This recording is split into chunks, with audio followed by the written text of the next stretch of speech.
I am here today with Diandra Marizet Esparza, and she is one of the co-founders of Intersectional Environmentalist. So, Diandra, I would love to just give you the floor and have you do an introduction and tell me a little bit about your background and how you got into this amazing field and all of the advocacy you're doing and all of the educating that you're bringing to social media and just everyone in general. Yeah, hey everybody. I'm so excited to be here. Thank you for bringing me on. This is going to be a lot of fun. Yes. But yeah, my name is Diandra and I am one of the co-founders of Intersectional Environmentalist, as you said, and currently am humbly serving as the executive director, which is just a really fancy way of saying I do all the Excel stuff behind the scenes and all the operations stuff. I work with a team of young, passionate environmentalists who are super creative, really incredible, talented artists, all in their own regard, whether that is in the face of graphic design or the art of word and dialogue and narrative. And it has been really, for somebody who maybe doesn't consider themselves like a traditional creative, has been the biggest pleasure ever. Oh my gosh. Do you want to explain a little bit more about the background of the organization and kind of what your mission is and where it came from? Yeah, absolutely. So IE started because in the summer of 2020, Leah Thomas, who is IE's founder, created a post that called on environmentalists to stand in solidarity with the Black Lives Matter movement after the murders of George Floyd and Breonna Taylor and many more Black community members. And just a few months before this, I met Leah online the way that a lot of people meet these days, which was in the DMs. And I told her that not only did I really love her blog that she had at the time, but I mentioned that I really admired the way that she used writing to connect social justice and environmentalism. And that I knew a lot of people having sustainability conversations that were kind of just struggling, like me, to center communities that were most vulnerable to the climate crisis, but more directly to the systems that we all keep in place every day. So, both coming from fashion backgrounds, we, alongside so many other people, had talked about this weird claim that brands wanted to be inclusive but don't know where Black surfers are, or don't know where Latina hikers are, or don't know where Southeast Asian creatives are, or don't know where queer activists of color are. So we just found that there was this lack of depth and slow progress that felt just like a direct reflection of voices missing and sometimes barricaded from the conversation, or even just the imagery of environmentalism, or that we would typically associate with environmentalism.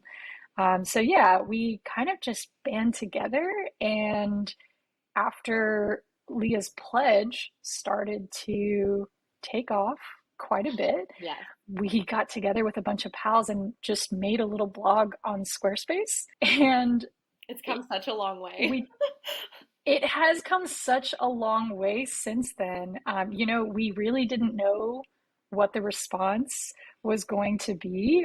We didn't know if it was going to be completely ignored and just kind of be this humble little space for us and a few other folks who felt similarly, or if we would get a ton of, backlash, because environmentalists are very, very passionate about, their claim to be able to march for salmon, but as Leah says, sometimes it's strange and it's weird that people would march for salmon but not march for Black lives. Yes. So yeah, that was kind of how that all came about, was just launching a little blog called Intersectional Environmentalist. And then here we are. Isn't there a book launching? It's incredible. Leah did recently Yes. launch a book, which is really exciting. It's going to be a really beautiful compilation of so many voices, a lot of Leah's beautiful writing as well. And we're really excited about it. Yeah, it's such an incredible journey in such a small amount of time. And I want to touch on the fact that you said we didn't know what this would be or if it would become, just a small space for a few people. And look what it's become now and how important and needed this is and how valuable the information is, the people you're highlighting, the space you're giving, the people you're uplifting. Like it is so needed. And I feel like it removes the ability for people to say, well, I don't know where to look to find, someone who is of color or from a different background as me that's a creative in any space, it's Hmm. like, well, you have this huge basically resource that is online that represents and highlights and celebrates all of these people.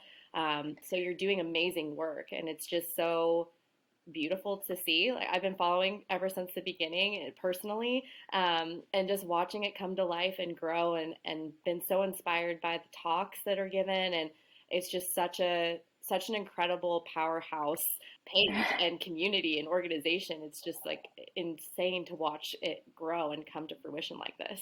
Um, Oh, thank you I'm so such much. a Yeah, fangirling of my own.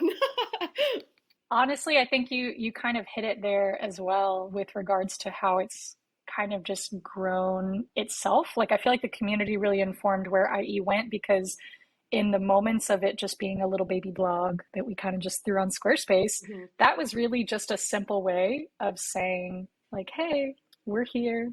Stop saying we're not here. Like, here Yeah. we are. And then it was also, it served at the same time kind of a safe space for people to see themselves reflected in the environmental movement. And that's really all it was to start. It was just a call for people to stop saying we weren't here and to stand in solidarity with the way that vulnerable communities were suffering, but we had, I mean, just no way of anticipating that it would grow to the size that it has. I just hope it just continues to become even a bigger snowball effect, and like it, the bigger it is, the harder it is for people to ignore it, and for companies and brands and larger, hopefully, companies to say silent, say be quiet, and you can't say anything. So I'm hoping that this movement is something that can really create and propel change, because I think that there are enough people rallying behind what IE stands for, and all of you that are leading this, for it to truly, you know, cultivate and create positive forward change in the environmental space. And I want to ask you, like, in your background, you said that you were coming from the fashion background. So I would love for you to talk a little bit Mm-hmm. more about that, and just kind of how your fashion background ties into your obvious interest and passion in environmentalism. Yeah, absolutely. So I would say that my passions around environmentalism, I think like everybody's kind of started when I was a little kid, and you start to learn about, I mean, gosh, we learn to associate animals with like the alphabet when we're like little teeny boppers, you know what I mean? And so I feel like it's hard to say that I like became an environmentalist in my 20s. But I would say that kind of throughout life, I grew up in Texas, Okay. and I wouldn't say, I think that Texas has a lot of really great stories around environmentalism, but I wouldn't say that I necessarily grew up around folks who were encouraging me to really indulge all the things that I was really excited about Mhm. when it came to environmentalism. And I did what I could. I spent a year going to school in Galveston, which was super fun. It's not like the cutest beach town ever, but it was cute for me and I really liked it. I played sand volleyball every day. I went fishing with friends and I learned a lot just by being in the room with maybe because it was my freshman year. So maybe some older folks that were studying, different tons of different fields within like all things related to ocean. So I became super jazzed about all things ocean. And I started volunteering for the Texas Marine Mammal Stranding Network and even got to work with rehabilitating dolphins. Wow. And so my like inner lonely eco kid was just having a blast, right? Yeah. Like I was loving life in Galveston. And then I finished my studies and moved to New York to try and pursue fashion. I think that, like most people who really appreciate fashion, it was just a really cool form of artistic expression. And, I grew up with my mother who would always tell us stories about her younger years as reina of her escaramuzas, which to kind of translate that the best I can, you think about Mexican culture and these women who have those like really big embroidered beautiful gowns and they're like also riding horses and like performing in them in the blistering sun. My mom did that. Amazing. And she loved telling stories about that to us when we were kids. And so just like the excitement around dresses and gowns and dressing up and what it means to show up and perform for your community and just have fun, and that was kind of something that really inspired me to love fashion. And so moved to New York, did the fashion thing. I said in my intro that I, am maybe not the most traditionally creative person. So I kind of tried to flex the best way I could, and I ended up getting into trend analytics. Okay. Um, or as most people know from, I don't know who watches Friends anymore, but remember that episode where Jennifer Aniston was like, "I'm an assistant buyer." Yeah. That was me. So I entered the buying world, which is just kind of a fancy way of saying like trend analytics of what's working, what's not working. And so yeah, I really enjoyed that a lot. But because of all these little environmental seeds that had been planted in my life the way they are for so many people, I started learning about supply chain issues and the environmental degradation that comes from really intensive chemical usage in the fashion industry, and how that really spreads beyond just chemical exposure when you're working in fashion. It spreads into your water, your local water systems. It spreads into your soil. So then it impacts the food that you eat. Mhm. It impacts women that are giving birth to newer generations. And so, yeah, I started to unpack a lot of that and reassess my relationship with not fashion, because I truly believe that fashion is, a beautiful form of expression, but the industry Mhm. that, was put in place. And I think that that is definitely what also inspired me to really care about narrative and the stories we tell, because while I was in the fashion industry, that was also the rise of sustainability marketing. Mhm. And I was like, wait, all these people are talking about their sustainable campaigns, but we're not talking about these people who are suffering at the hands of supply chain issues.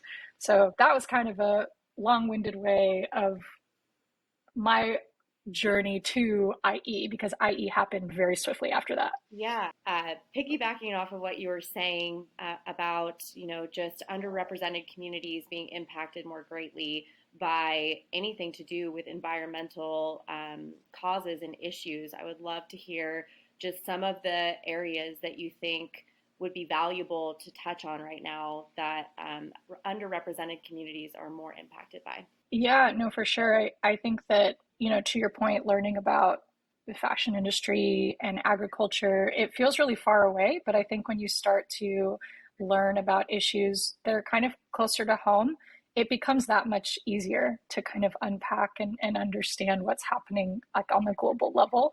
And so something that's pretty near and dear to Americans and obviously people all over the world is air pollution. That's something that most hyper industrialized spaces in the world are dealing with. Yes. But in urban areas, in particular, where highways and industries and individual consumption are really concentrated, air pollution is particularly an issue. The Environmental Protection Agency, or the EPA, has identified many different types of air pollutants, from gases to small solid particles that are dangerous to our health and are capable of causing a range of issues, from mortality issues, heart rate variabilities, low birth rates, asthma, cancer, and other respiratory illnesses. And that's something that does impact us all. But a 2012 study, a study that was, I believe, collecting data for over 6 years, found that Latina, Black, and Asian communities all experience higher exposure to industry and car emission pollutants than white communities do. And the following year, in 2013, a study of pollution comparing freeways and communities who make up the surrounding neighborhoods, right, around the freeways, Mm-hmm. found that as the volume of traffic increased, I'm from Houston, traffic's a big thing there. Mm-hmm. So if anybody's from a high traffic area, you can only imagine. But they found that as the volume of traffic increased on roads, there was a corresponding increase in the non-white population of the surrounding communities. So what we're looking at here is kind of a little bit of a crisis multiplier. Mm. So lower income and BIPOC areas today are targeted by industry development, which makes these neighborhoods really undesirable, and because of this, also more affordable, which leads to both disadvantaged communities coming in and wealthier communities coming out, or leaving, basically moving out. So this data is basically telling us that there are clear implications for how one's identity can result in bearing greater environmental burdens, even if those are people who typically pollute the least. So yeah, that I think that air pollution is definitely one of those things that we can all feel is really near and dear to our hearts. And if you take some time to understand how that issue is impacting folks around you, it becomes really easy to connect the dots around how air pollution is exacerbated in other parts of the world as well. Yeah, I feel like it just, yeah, taking yourself, bringing yourself out of wherever you live and just thinking about like these spaces that are just directly connected to a freeway, directly by all of this stuff. Like I'm currently in Salt Lake City and they have really bad air quality. And I was Mm, driving in last night and you can just see the huge haze from the Salt Lake and just like the big stacks that are just emitting all of this smoke and haze basically, and just thinking about like the areas that are directly by that interstate and how terrible that must be for any person that's just like breathing that air in every single day, and they don't have the luxury to live up by the mountain or like live in Park City or something that's not as accessible and definitely not affordable for most people. And it's just yeah. really challenging to see all of that and then also think about like what it would take for that to change, like how much policy change and the different companies that you have to fight for that to actually change and make a difference. Um, I feel like I also notice this a lot. There have been a lot of conversations around, green spaces, like wealthier areas have more green spaces than many people that are in lower income or underrepresented communities. Like in Phoenix, where I'm from, there was a study that was done that just shows, like, oh, here's Paradise Valley. It's a lot wealthier of an area. There's tons of green spaces, so many parks. There's a lot of grass. And then you look at areas that are further down in the southern areas, and they have nothing. They're just like desert lots, and there's like no access to green spaces, as well as when we think about food deserts and things like that. And I feel like there are so many different environmentalism issues, a lot of different things that Hmm. are impacting underrepresented communities. Do you ever feel overwhelmed? Like in the work that you're doing, do you ever feel like it's just there's so many different things that are not that are not up to par that that need people to be vocalizing and standing up for and doing something to make a change? Do you ever feel overwhelmed? Yes. I mean, short answer, yes. But I think that I do find a lot of hope in knowing that nature is designed to help us Mm-hmm. thrive, right? And we just kind of have to stop fighting it. So you brought up a really good example with green Yeah. spaces. Trees are literally good for our health, Yes. and we shouldn't have to be wealthy to be around them. You know, the presence of trees and green spaces is directly linked to improved mental health, physical health by absorbing carbon, and also because it provides shade. You know, I think it was the American Foresters Foundation that found that in cities nationwide, that trees were preventing approximately, I think it was 1,200 heat-related deaths and probably countless heat-related illnesses annually. And it's this ability of trees to protect people from heat that's so significant. And I think that it's obviously sad to learn about the barriers that prevent people from having access to green spaces, Mhm. but there's a lot of hope and comfort, I think, in knowing that nature is literally designed to help us thrive. Yes, and I think about too the opportunity and the potential there is for fruit bearing trees and things like that too, where it's like, man, if we were just planting more accessible fruit bearing trees just for the general public, like plant an apple tree, plant an orange tree, and like just see how that might assist, our communities Mm-hmm. and access to fresh, healthy foods that are just free. It costs nothing. Yes, you plant the tree, but then it's bearing fruit for how many years after that, and just the potential that we have to lean on nature to take care of society as a whole in so many different ways. Um, it just feels like the more that you delve into sustainability and environmentalism and the topics that are prevalent, it's just like there's so many. Like, how do you even choose how to get involved, I guess, or like where do you start when you want to start to try to make a difference? Maybe you have some insight on that of like how you don't get so overwhelmed and you commit your time and your energy towards doing something good for a cause. Yeah, I definitely agree that the overwhelm can set in pretty easily if you don't give yourself kind of a chartered course or a point of focus, if you will. But I think that supporting a shift of the environmental dialogue or narrative, if you will, it can't really just mean like launching one incredible campaign or organizing one really incredible effort, Mm-hmm. and it's going to change it all. I think it really means nurturing that shift every day. And when you're thinking about, people say that a lot, like, what is the most important? What's the most important?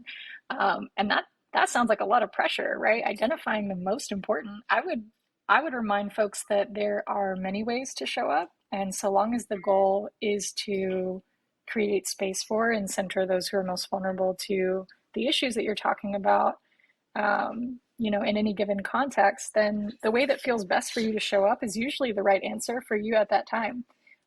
Some examples from last year that I found particularly inspiring were some students that were listening to this shift of the environmental narrative, kind of just listening to communities talk about how important moments in history were being told from, harmfully skewed lenses or language that was being embedded in curriculum that was perpetuating erasure of how vulnerable communities have either endured or triumphed. And we got a bunch of DMs and emails from students saying that they were using our resources and resources from other people just to advocate for curriculum change, which is huge. That's like how hundreds and thousands of students learn every year. So that was really incredible. And that is, in that moment in time, the way those students felt they could show up was as students in their universities. You touched earlier on corporations hopefully seeing some pressures to change too. But I think that the perspective I've taken with IE starting is that corporations are still just like people within a system that are either, kind of keeping it in place or kind of trying to change it. And we've met a lot of really passionate people over the past 2 years working within the walls of larger corporations that are saying, hey, my company at large is trying to shift all of our CSR efforts or all of our sustainability campaigns on the external, but they're not really doing the work internally. Mm. And I think it's because they don't know how. And so, as much as it looks like we're really busy on the outside of IE, we also did a lot of work behind the scenes with corporations just to help their teams kind of align on this new shift of environmentalism and really get everybody on the same page so that the efforts that they were pursuing felt more collective on the inside. So yeah, that was the best way that those people knew how to show up at that time. That's just so huge and so inspiring that people are trying to, shift that for their entire company, from the inside, and then leaning on your team to figure out best steps forward. Yeah, no, absolutely. So I think at the end of the day, if you're, a student or you're somebody that's working within the walls of a large corporation, or if you're just like a person that has like a fun hobby and maybe you join a club or something, and I think that no matter kind of where you're at, social justice probably hits your lane in one way or another. And maybe it's not an issue at that time, but if you see or recognize that there is something being unaddressed, you can show up in that way, that in the way that feels best for you. I love that.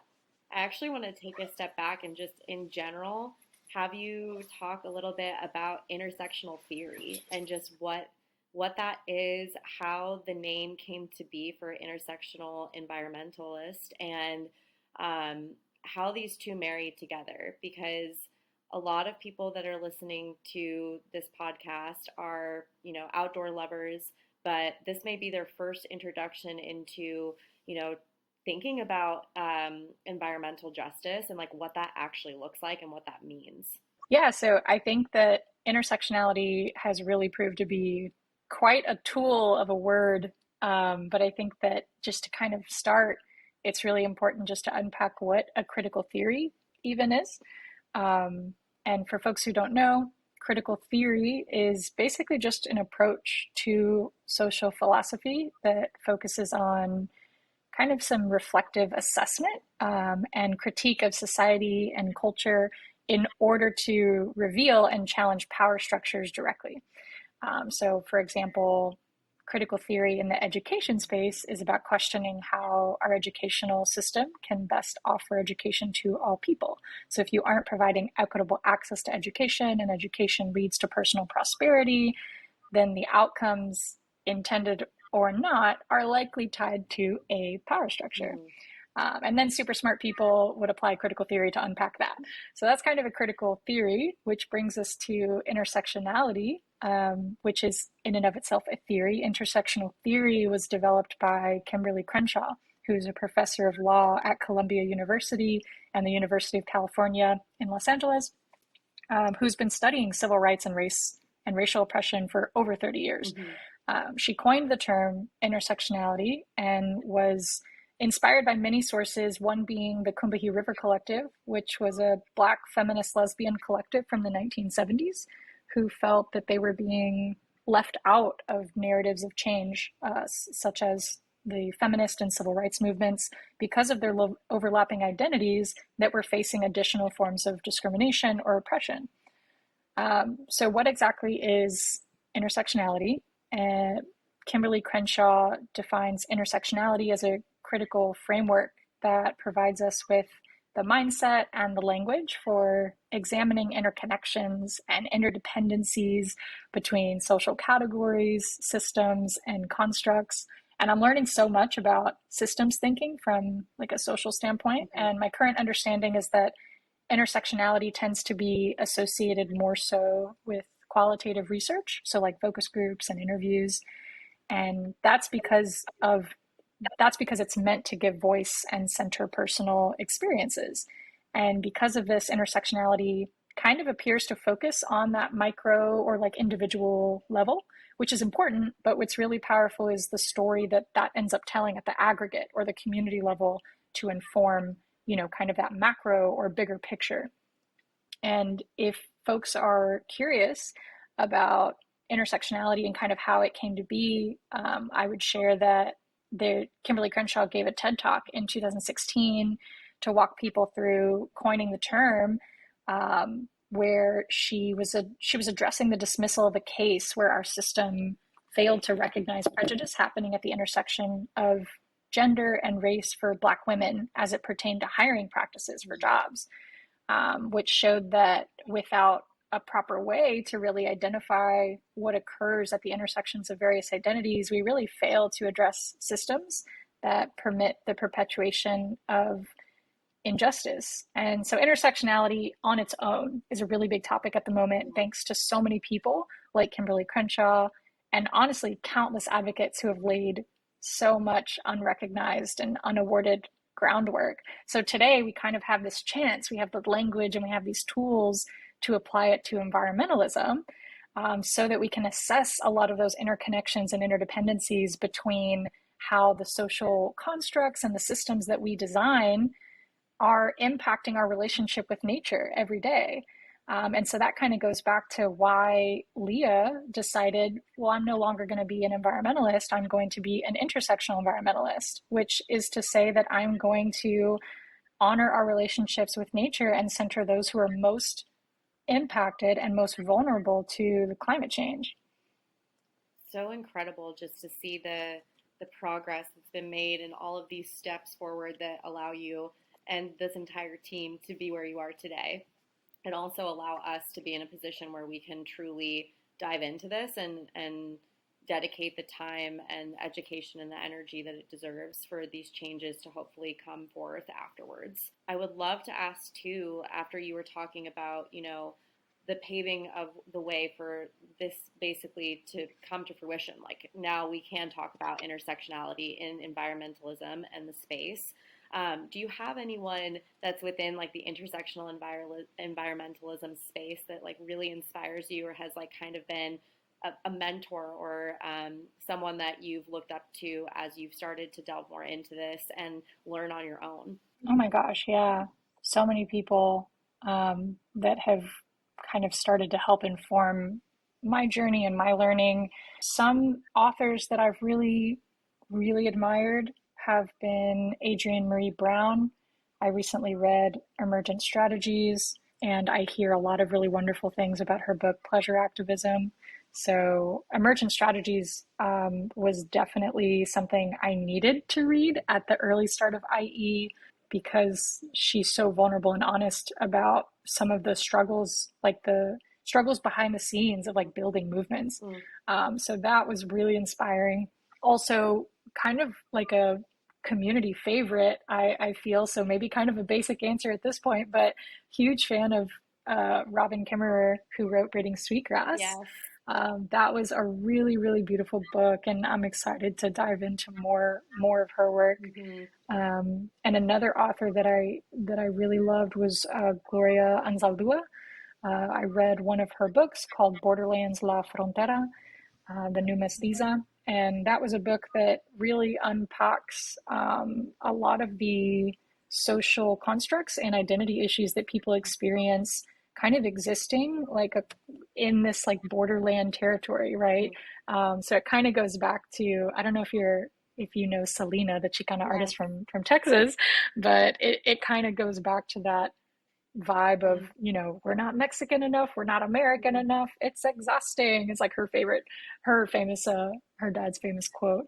So yeah, I think that has been really eye-opening as well. Gloria Anzaldúa also um, unpacks queer identity a lot as well, in that. So it's really wonderful to see a lot of those identities coming together and unpacked, and how reading all these authors is able to help me inform how I understand our relationships with nature to be. Um, but then I think outside of the realm of authors, other people that I just think are super badass and everybody should Yes. follow are Dominique Drakeford. Dominique Drakeford was one of the first people that I saw just kind of unabashedly speaking truth to Mhm. all issues with the sustainable fashion industry, or just the fashion industry at large, but like more so even what is wrong with sustainable fashion, which was really cool to Mhm. see. Some other folks that I think are super incredible are Aditi Meyer, who was also one of my early Fashion Days finds. She's an incredible advocate that talks about the intersections of fashion, style, and social impact. Mhm. Also, a great person to learn from with regards to supply chain issues in fashion. And if people are really passionate about like low waste living, and kind of trying to, live that sustainable lifestyle, I really love Jean Nu, who talks a lot about keeping a low waste home. And one of the organizations I've been really lucky to learn a lot from these past few years has been Rising Hearts, which is an Indigenous organization who helps elevate Indigenous voices and causes through a lot of really beautiful organizing and programs that advocate against fossil fuels, but also advocate, for intercommunal healing.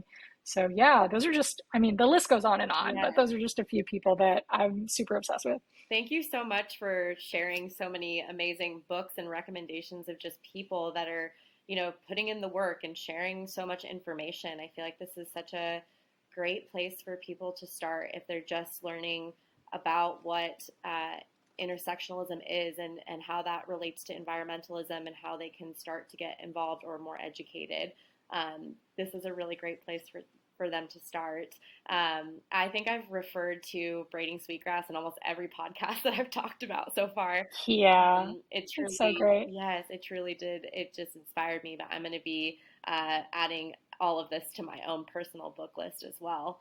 I feel like I'm endlessly learning myself, and this is such an insightful conversation just in general so far.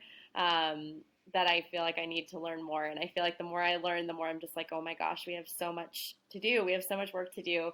But as you said, hopefully positive that we are moving in the right direction too, with all of these incredible leaders and thought provokers and inspirers that are, using their voice to create change. And you all are a part of that. And I think I would now love to ask you about just all the working parts of IE. Like now you have the IE agenda, you have a podcast, the book's launching. Like what are the parts that you're most passionate about? Do you have like a passion project in all of this, or um, what is the guiding ship of all of this? I feel like you have so many things going on and so much to juggle. Yeah, oh gosh, I think juggling is a bit of an understatement.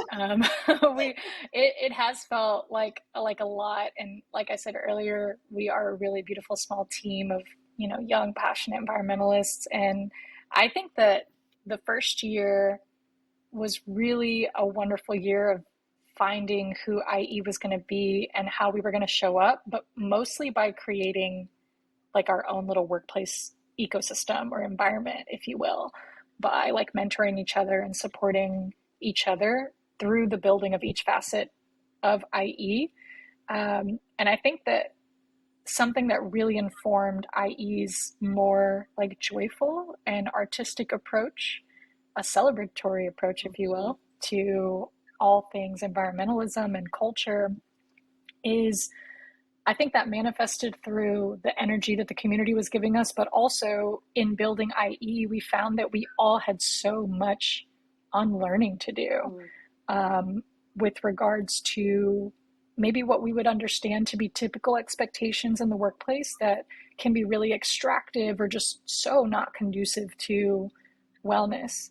And I think that unpacking that as a team and like kind of facing our own individual social anxieties that have come from really harmful workplace standards, unpacking that together really helped us kind of define how we want to show up. And the community has been kind of leading us in that direction all along. So, yeah, I think that at the core, really focusing on climate optimism and joy and celebration of like culture and the way that we're able to show up in harmony with the planet is super important to us. So the future of IE looks a lot like the work that folks have been seeing. So creating online accessible experiences and tools will always be super core to what we do because that online component is so important. Mhm. But as we slowly start getting through COVID and we reemerge, hungry for progress, we're also emerging really hungry for connection. Mhm. And the IE team wants to help people foster community around environmental justice, of course online, but also just in their neighborhoods. Yeah. So we're launching a program called Earth Sessions, which is a small, intimate music and educational experience that serves as kind of an entry point or connection point to the world of environmental justice from a local point of view. Love that.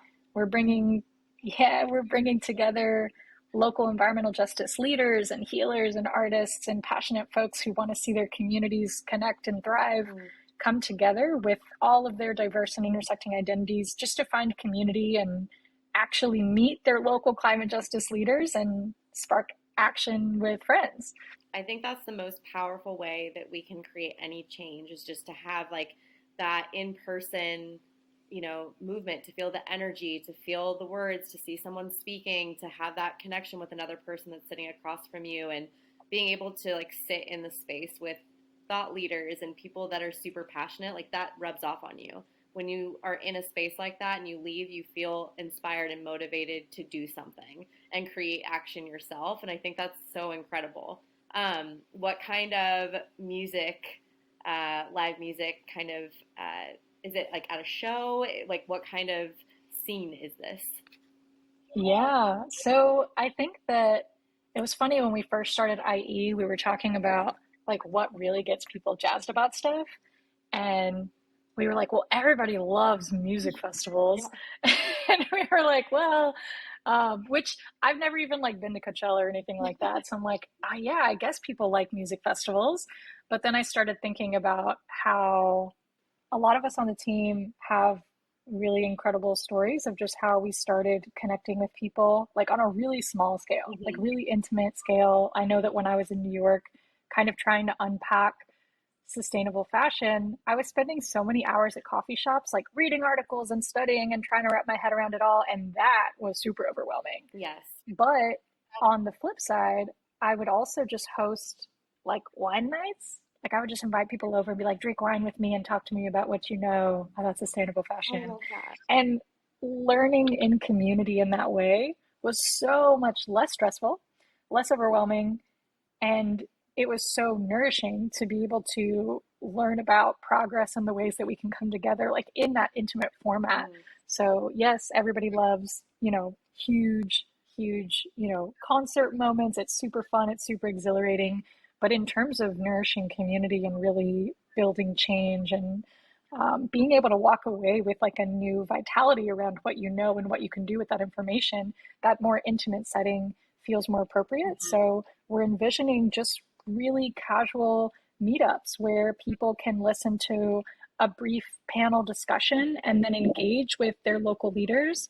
They can hear music from artists that are really passionate about the power that music has to change the world and to advocate for people on the planet, and kind of just vibe out and hang. And then every day after that event, knowing that they have that connection now with their local environmental justice leader, that when they log on to, their Zoom calls or they show up to their organized events in the future, they're not just showing up as a stranger, they're showing up as a community member to that person. Mm. So yeah, that's kind of what we're envisioning for Earth Sessions as of now. Some might be smaller, some might be bigger, but basically each chance we get, we're really excited to travel around the country and learn from the people on the ground that are advocating for their communities every day, and really work alongside those folks to create resources that help us to continue kind of demystifying what it means to nurture progress and change Mhm. for our online community so that they can then maybe go through their own Earth Sessions in their local areas. That's so amazing. To go off of that too, like how many, like what does this look like right now for the IE community? Like how many local leaders are you in touch with? And like, is it primarily kind of in one area, or do you have like a lot of people that are kind of all over the nation? Or, what does that look like right now? I'm sure eventually you're going to be all over the place and you're going to have leaders in every state and like every city. But for now, like as the grassroots, like what does that look like? The IE, it's weird calling it the IE network. We say that internally just because we're like, oh, the people that like have reached out to us or Mhm. want to build events with us, or the people that follow us, we have like this huge community. Yes. But it it's more about just like the environmental justice network that has been in place for a really long time across the US, and like tapping into that the best we can. Hmm.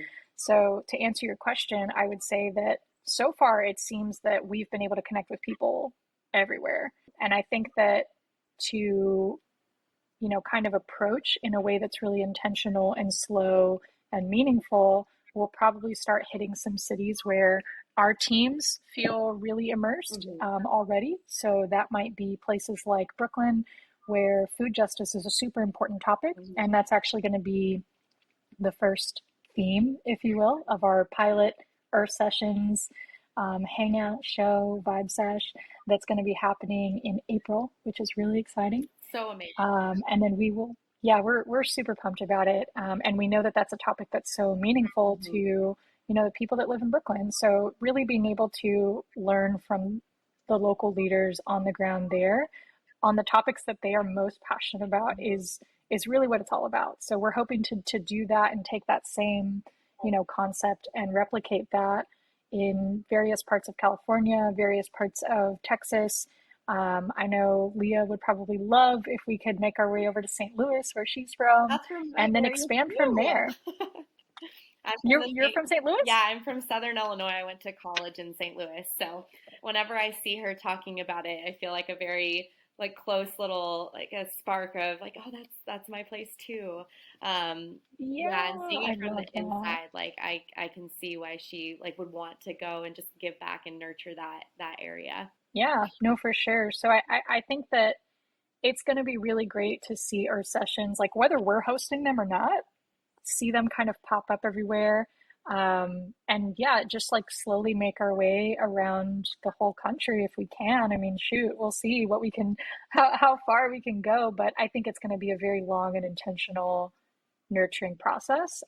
So really taking a lot of care with each one. And I think that we've been thinking a lot about how we have shown up in the past Mhm. and what IE might have been had we not been born in a pandemic. Mhm. And I think that, rounding out all of our experiences, what we've learned from the community, what we've learned about nurturing the online resources that we're building, but also the IRL component of community building as well, we just can't think of a more beautiful way to really pay homage to and celebrate the way that our ancestors have kind of always gathered and broke bread and sang and danced and worked together in community to nurture people and the planet.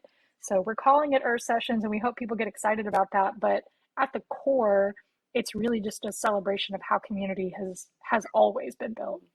That's so beautiful. I got chills just thinking Oh, about good. it. Just I'm like glad. that, yeah, just the organicness of it, the way that that is, yeah, like tradition and passing it down and just being within each other's communal space. It's so powerful.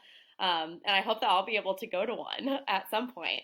Um, I hope you get to go to one yes, too. And yeah. yeah, I think that something I really like about the way people are receiving our sessions so far, because you're one of the few people that has heard about it so far. So honored. Spoilers, spoilers. What's really great about like the way people are receiving it as a concept too is that a lot of brands and I speak to brands because I'm like the fashion person, right? I have the fashion background. We've seen so many brands try and like reinvent the wheel when it Mhm. comes to sustainability, and how poorly that's received by communities, because then we're just like, hey, actually our ancestors already figured that out and you're just preventing us from doing that. So yeah, we I think with Earth Sessions, we definitely want to put like our modern creative spin on it, but at its core, like it is just what people have been doing. And there was nothing broken about it until we prevented people from doing it. Mm. So we're trying to revive community building in that way. Yes, yes. I actually have a question for you too about like this is such a positive, amazing movement. I want to call it a movement more so than like an organization because it just feels like that. Do you receive a lot of like negative pushback or any kind of resistance to the education and the resources that you're trying to put out there? I don't think that that's the right way of putting it. I think when you say that, what comes to mind is disconnection. Mm, Like people, we have normalized extracting human labor mm, so much that when we stand up and say, hey, like this is not okay, look at this, and here's what we can be doing, it's like people stare at you blankly, mm. and and they don't, you know, it's, and I think we've all experienced that. I certainly have, in past years felt that disconnection to just everything around me. And I think that at the most human level, especially when I'm working with people that are giving me those blank stares, Yeah. what a loss for them Mm, as well, right? Like this is just as much a loss for them as it is for me trying to communicate it to them and not being able to get it across. So I wouldn't say that rejection is at a high mm, right now, at least for the people that we directly engage.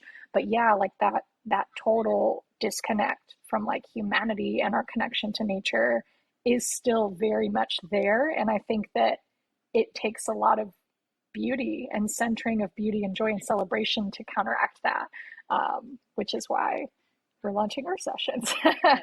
Yeah, I think that's the perfect way to put it, like that disconnect. And I feel like that is everything to do with, our as a society, our disconnect from nature. And I feel like during the pandemic, we kind of saw a shift where we were kind of forced to get back in connection because there was nothing else. Like we were stuck inside and you had to think with things and sit down and like you didn't have as many distractions and a lot of people did seek the outdoors more frequently during that time. So I did feel like I saw more of a shift towards the outdoors and that connection in that way, but hopefully that creates a movement of people that do think a little more and feel that connection to the land that they're on, the people that are on those lands, the impact, like the fact that the plants that are there are medicinal and that they take care of other people. And, when we look Mm. around, we see that there are things that are lacking in this place, but not in this place. Like, why might that be?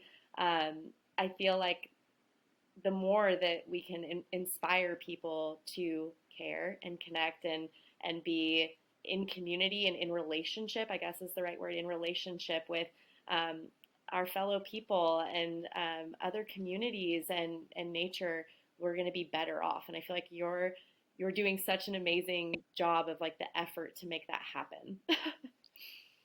Oh, thank you. Yeah, I mean, honestly, we're such a small team. I feel like everything that's come to life, every resource, every event, it really comes to life in community with the people that are supporting IE, but more so supporting like this shift. Hmm. So yeah, I think that that's something I'm really looking forward to seeing that in the future, is just continuing to build in community. Every panel, every resource, every event always built alongside people that, you know, are working on the ground in their communities, and it's been such a wonderful way to learn along the way. And I would just encourage people to, you know, host host that wine night around your favorite topic, or host, be like that nerdy person that's like, we're all going to get together and watch this documentary and hang out and drink wine and beer.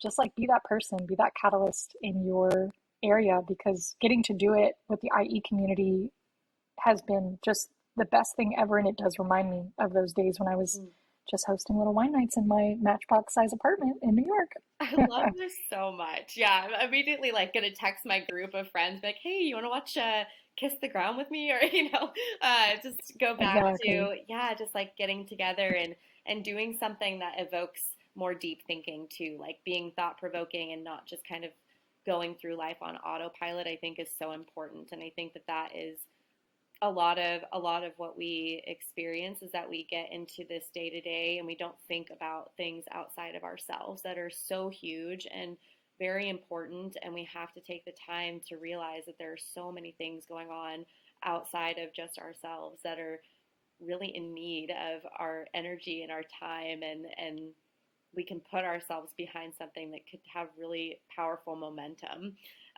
if we just dedicate a little bit of time to learning and seeking out opportunities to have conversations like this where I feel like I've learned so much. And even you saying like, a process of unlearning, it's like I'm sitting here like, okay, yeah, like I have books I want to read now, and things I want to take away from this that are going to make me even more aware and well-rounded and educated on topics that I need to delve more into, just in my own life. So I thank you personally, even beyond just keep nature wild and like getting to share this with so many people. Beautiful. Well, thank you so much for having me. This was seriously such a rad conversation, and I'm so honored that you were one of the first people to hear about Earth sessions and I that you liked it. am so excited for people to hear about them. Like I'm gonna look it up and say, okay, where's the next one gonna happen? Where's one closest to me? I'll come out there as like a Keep Nature Wild advocate to say we're here to support in any way that we can. But I'm just so yeah enamored by everything that you are all doing, and just so like the biggest cheerleader for IE, and just I feel like I learned so much, and every like panel, every live that I get to sit through, I'm like, wow, this is just, it's so motivating and so inspiring. And there's just like endless resources. I feel like you guys are working overtime constantly. I'm like, I don't know how you're doing everything that you're doing, but it's incredible. And you guys are filled with passion and it shows. Oh, thank you so much. Thank Yeah. you. I'm so looking forward to the future as well. And it's been really wonderful talking to you. And we're so excited to build community with all you're building as well. Yes, yes. So I have two questions to wrap this up. Okay. One is where can people find you and IE online? Well, you can find me at Diandra Marizet on Instagram, or you can follow Intersectional Environmentalist on Instagram. You can also go to our website, which is www.intersectionalenvironmentalist.com. We will be launching a new podcast soon, so Yes. stay tuned for that. And you can also follow us on YouTube, actually. Oh, amazing. I didn't know about that one. I missed that. Great. Yeah, we had a fellowship of students last year that, you know, we kind of tried to carve out room for passion projects, and they said, we want to make an animated film. And we were like, okay. So that is available on YouTube. Oh my gosh, amazing. Yes, everyone, please go check that out. I'll link it in the show notes too if I can go find it. Um, Beautiful. and then the last question I have for you is what does keeping nature wild mean to you? I think keeping nature wild means working with nature and not against it. Hmm. I think this whole conversation, and I'm sure many of the conversations you have, is a testament to how ready nature is to help us thrive. And we just have to let it. Reciprocity through and through. Yes, Yeah. yes, Thank you more, 100%. please. I love that so much. Thank you so much for taking the time. I have seriously been fangirling about us being able to talk for weeks since I connected with you. I was like, I cannot wait to have this conversation.